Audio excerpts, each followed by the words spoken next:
Hi mga kunyang, at hi para sa lahat ng mga first-time applicants, lalo na yung mga walang alam talaga or walang experience sa pag-aalaga ng bata, pag-aalaga ng mga tanda, pag-aalaga ng mga pets ng mga amo natin. Makinig kayo, panoorin ninyo ang video ito para meron kayong idea kahit papaano. Lalo na kapag kayo ay mag-apply dito sa Hong Kong.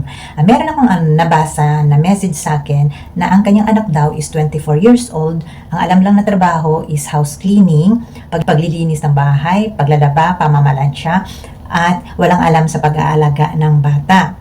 Ang trabaho ng kanyang anak is factory. Guys, kapag kayo ay mag-apply abroad, dapat alam ninyo ang trabaho na inyong papasukan, alam ninyo ang inyong a-applyan. Ready kayo kung ano yung madatnan ninyong sitwasyon or trabaho, kahit ano pa dyan, sa bansa na inyong pupuntahan. Dapat handang-handa na talaga kayo. Trabaho man yan or ang inyong sarili, dapat ihanda ninyo. Kapag kayo ay mag-apply, lalo dito sa Hong Kong, guys, ito ang tandaan ninyo. Hindi lahat ha, pero karamihan sa mga employers, kaya sila nag-hire ng domestic helper ay para merong mag-alaga ng kanilang mga anak dahil busy sila sa trabaho at pag-alaga ng kanilang pag-alaga ng elderly. Kasabay pa dyan, may mga employers ay mag-aalaga ka rin ng mga pets. So, hindi pwedeng mag-apply tayo ng trabaho. Ang alam lang natin ay gawaing bahay. Dito sa Hong Kong, all around yan. So, kapag gawaing bahay lang ang inyong alam, pero karamihan ng mga job offers ay may pag-aalaga. Yung halimbawa, yaya or pag-aalaga ng matanda. Paano kayo makaka-abroad kung wala kayong alam sa mga ganyan? Dahil ang alam lang natin gawaing bahay. Given na wala talaga tayong experience, lalo na yung mga kabataan ngayon ha, ang iba ay nakafocus lang talaga sa pag-aaral. Yun ang mga parents na gustong-gusto talaga para hindi ma-distract ang pag-aaral ng kanilang mga anak, hindi ba? Kaya wala tayong alam sa mga gawaing bahay. Pero typically naman, dahil mga Pilipino tayo, sanay tayo sa mga trabaho, mahirap man tayo or mayaman, tinuturuan natin yung ating mga anak. Yung mga ganun, mga basic na trabaho. Pero wala tayong alam sa pagiging yaya. At ganito na lang guys ang inyong gagawin. Dahil nga wala kayong mga experience, ang gagawin ninyo, kung gustong-gusto talaga ninyo mag-apply bilang domestic helper abroad, lalo na dito sa Hong Kong, manood kayo ng mga tutorials kung ano yung mga everyday routine ng mga domestic helper para meron kayong idea kung ano mga ginagawa. Ano yung mga everyday routine or anong ginagawa ng mga yaya. Lalo na yung mga nag-aalaga ng mga infants, mga newborn, mga toddler, ganun guys, manood kayo. Meron yan may mga masisipag tayo mga kababayan na sinasabi nila kung ano yung mga ginagawa nila. At yung pag-aalaga ng matanda. Titingin rin kayo ng sa mga caregiver na mga yung mga nagpo-post ng mga caregiver. Diyan ay marami kayong matutunan kung ano yung mga ginagawa. Dahil tatanungin talaga kayo ng mga employers o mga interviewers kung paano mo aalagaan ang kanilang anak. Kasi nasa sila whole day, nasa trabaho sila. So, ang buhay or ang kaligtasan ng kanilang mga anak or yung mga nasa loob ng bahay na kailangan mong bantayan ay nakasalalay sa iyo. Kaya dapat kung wala kang experience talaga sa mga ganyan, manood kayo ng mga everyday routine or mga ginagawa ng mga domestic helper. Kung paano din mag-alaga ng mga bata, paano mag-alaga ng matanda, at marami kayong matutunan yung mga nagpo-post ng mga caregiver. Kasi dyan guys, kahit wala kayong idea kung anong ginagawa, marami kayong matutunan sa mga post nila. At ito, pinaka-basic na lang to. Para naman ma-encourage natin or hindi naman mapapabili, makuha din natin ang attention ng interviewer.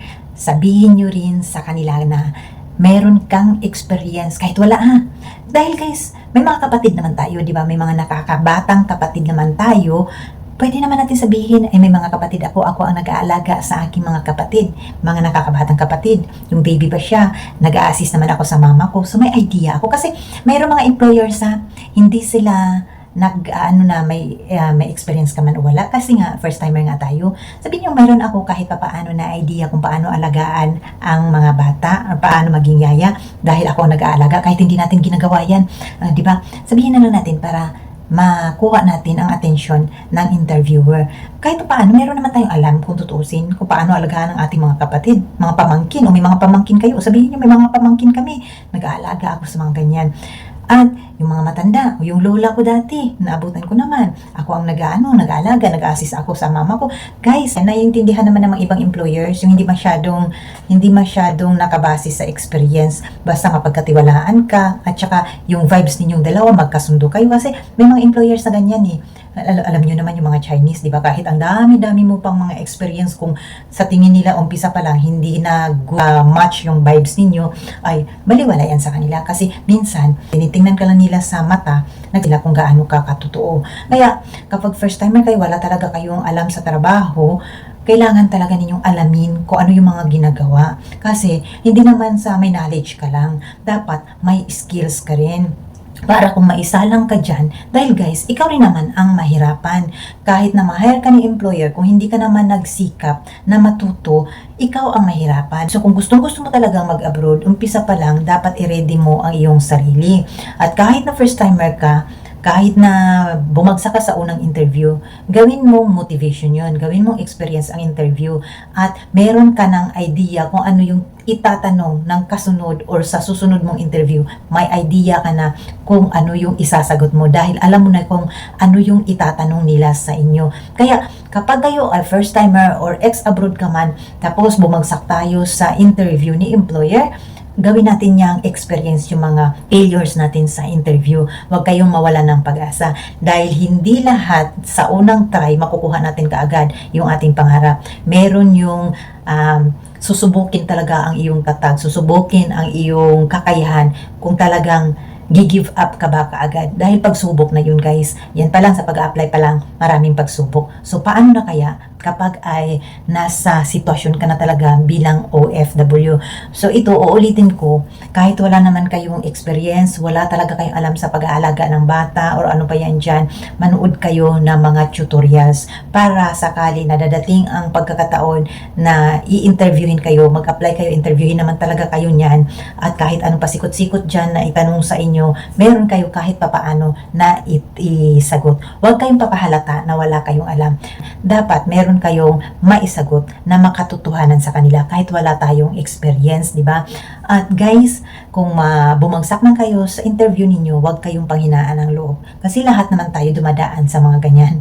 Kagaya ko nga, kahit na may experience na ako dyan sa Pilipinas, kasi naging house helper naman ako dyan, pero nung nag-apply ako abroad, nag-apply ako sa ibang mga agency, marami dyan sa Pilipinas, lahat dyan sa Pilipinas na in-applyan kong agency, 4 na agency ata, bagsak ako dyan lahat. So, wala yung panahon ko, at saka hindi talaga para sa akin yung pag-apply dyan sa Manila, sa bagsak. Sabi ko nga ayaw ko na mag-apply kasi wala namang tatanggap sa akin, lahat na interview, bagsak ako kasi kinabahan nga ako, di ba?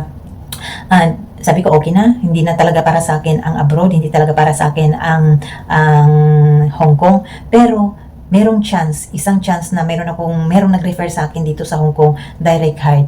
So sabi ko okay, i-go ko tong interview, tatanggapin mo ako o hindi, at least na-try ko. So at luckily ay nagkaroon ako ng employer in one interview only. Dito pala, direct hire pala ang aking kapalaran, hindi pala walk-in applicant dyan sa Pilipinas. So, para sa lahat ng mga walang alam, walang experience, kung gustong-gusto talaga ninyong mag-abroad, maghanap kayo ng paraan kung paano kayo makalusot sa interview.